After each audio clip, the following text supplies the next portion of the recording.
for the ANC, Stanley Mathabatha. Mathabatha, good evening. Good to have you, and thank you very much for coming on this evening. Good evening, and good evening to your viewers also. The National Secretary General of the party says there were glitches, more of them happening in Limpopo. Bonani Mkabele saying, no, there was manipulation. So were there glitches, was there manipulation? What happened? Well, it's not a fair reflection to say that they happened in Limpopo. But if you say they happened to the list of Limpopo, I would understand. But they did not happen in Limpopo. In the list of Limpopo. So as a manner of speaking, we just say in Limpopo, but we are referring to the list of Limpopo. But it gives a different meaning and interpretation. So what I'm trying to say is that the list process in Limpopo did not have any glitches, and it did not have interference up until when it was submitted to IEC. And it's not the provincial leadership that does that. It is done by the SGO. In fact, yes, it is done by the SGO, not even the provincial list committee.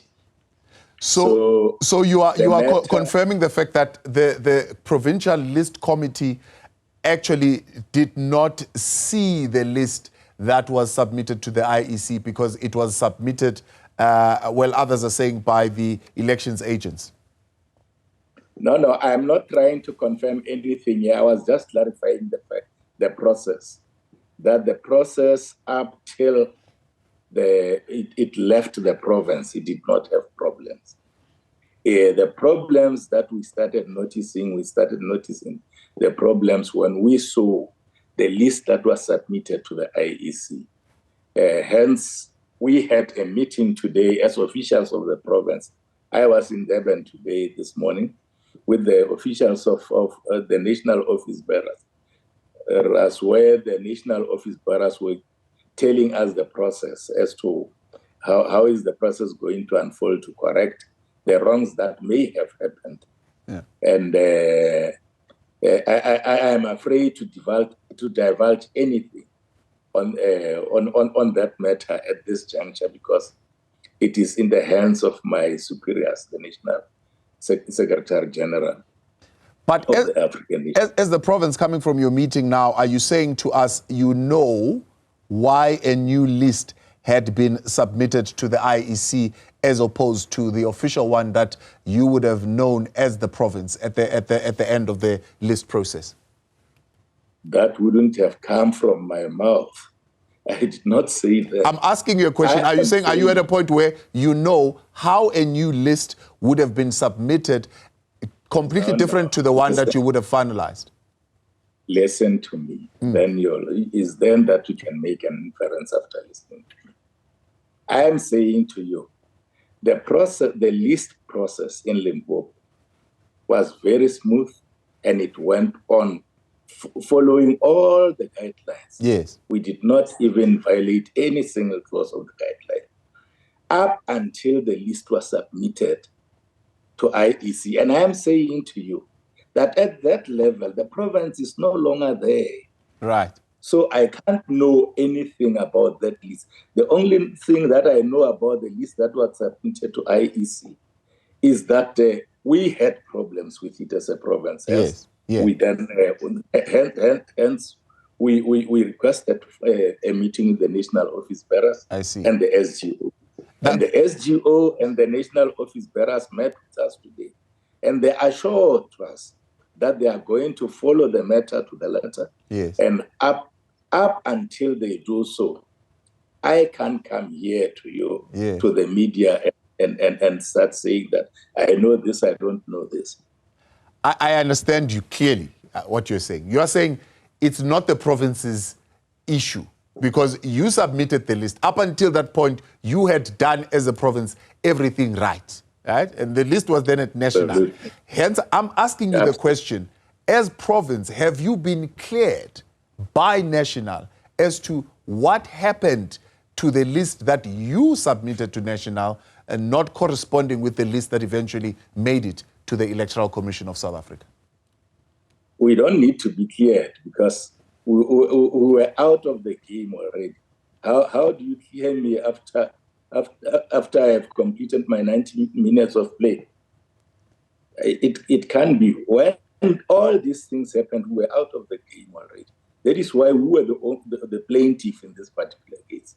We were the ones who were complaining. No, certainly. And when you raise when you raise the complaint, did you get an explanation? Was the clarity given to you?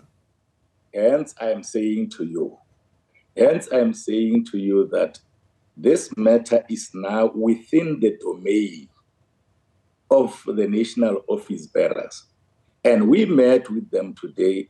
They assured us that they are going to pursue this matter, and they'll give us they'll give us the result and the consequences that are going to follow.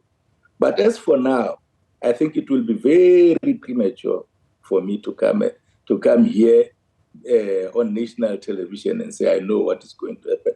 I know what happened because it happened outside my domain. All right.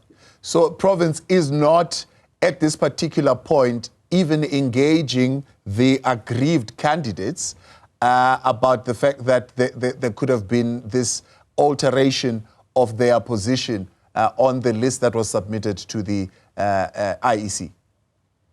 Yeah, in fact, the SGO has undertook, in fact, to engage all the aggrieved parties and all those comrades who were not supposed to be on that particular list.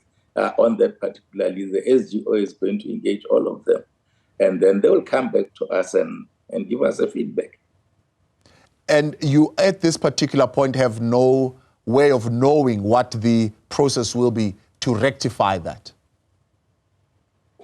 Well, we wouldn't be knowing that because the NOB in fact, the NOB was meeting today. The NOB was meeting today, and then they assured us that as soon as they are done with the processes, they will come back to us and update us and give us a feedback. As far as yourself as the plaintiffs are concerned, how would you want this matter to be addressed? Fairly, in a very just manner. Those who are not supposed to be where they are not supposed to be where they are. That's how far I can go. And the aggrieved members who are saying, look, we are now hit twice. I mean, lightning has hit twice in the same area. It's unlikely that this is a glitch, and they're even thinking of legal action. Would you say it's premature for them to pursue those avenues? What do you mean? Lightning has hit twice, meaning what? Bonani Mkabela says this happened previously as well, and she went to court, and it's happening again. No. The Bonani Makuvela's case is very, very different from what happened here. Extremely different. Bonani Makuvela was a very different matter altogether. So we can't compare the two cases. So you are saying the objection that she's raising has got nothing to do with the alteration that the National is investigating right now? I wouldn't know because I don't know the results of that investigation yet. But currently, what I'm trying to say is that the parameters are different. What do you mean the parameters are different? Explain for us, the chairperson, what do you mean by the parameters are different? The Bonani Makuvela issue, when she took us to court, it had happened after a year when we were addressing the changes, when we had the right to can change the list already. So we were addressing certain things, the issues of expertise. We wanted somebody with expertise to come and become MEC of a particular department which needed specific expertise. But unfortunately for us, on the basis of processes, we were found to have bypassed or taken shortcuts elsewhere. As a result, the court insisted, took a decision that we must reinstate Punani, and we did. We complied. We reinstated her, but this one did not happen in the province altogether. It happened outside the province. Hence, I'm saying the parameters are different altogether. The other matter that would have been ventilated in the courts, however, be it unsuccessfully, is that of Boy Mamabolo. Is that in any way related to this matter? I wouldn't know, because I don't know what caused this matter. Whether the Boy Mamabolo case, it can be an example, or perhaps it can be a casing issue when it comes to this particular matter. I wouldn't know, because I don't know what happened. Yeah. Like I'm saying, it did not happen within my domain. And this, had I knew, yes. Had I knew that you were going to interview me on the basis of this matter, I couldn't have agreed to come, because I would have referred you to the relevant office, which is the SGO. Right. Let's talk then about this issue, that this is in a sense to others interpreted as a state of the party in the province, that there could be some jostling and wrestling for power, at least proximity to power. How do you see it? I'm sure as to whether you understood my premise, my standpoint, where I'm moving from. It can be a state of power jostling in the province, because it did not happen in the province. It happened outside the province. In the province, we've got the list that we agreed upon in the province as an extended PEC. It has got no problems, that list. So this did not happen in the province. It happened outside the province. So how can it therefore be said to be a state of power jostling in the province when it happened outside the province? Do you see this having in any way an impact or an effect on your campaign in the province and the outcomes of that campaign?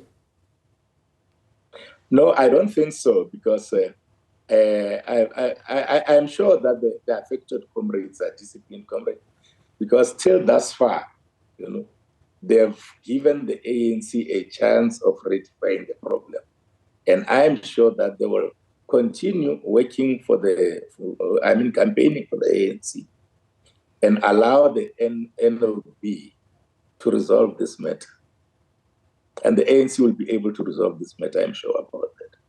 How's the effect of new parties and independent candidates affecting the performance of the ANC in Limpopo, especially the emergence of a party like Contextualizing party? It's non-existent in our province, that party.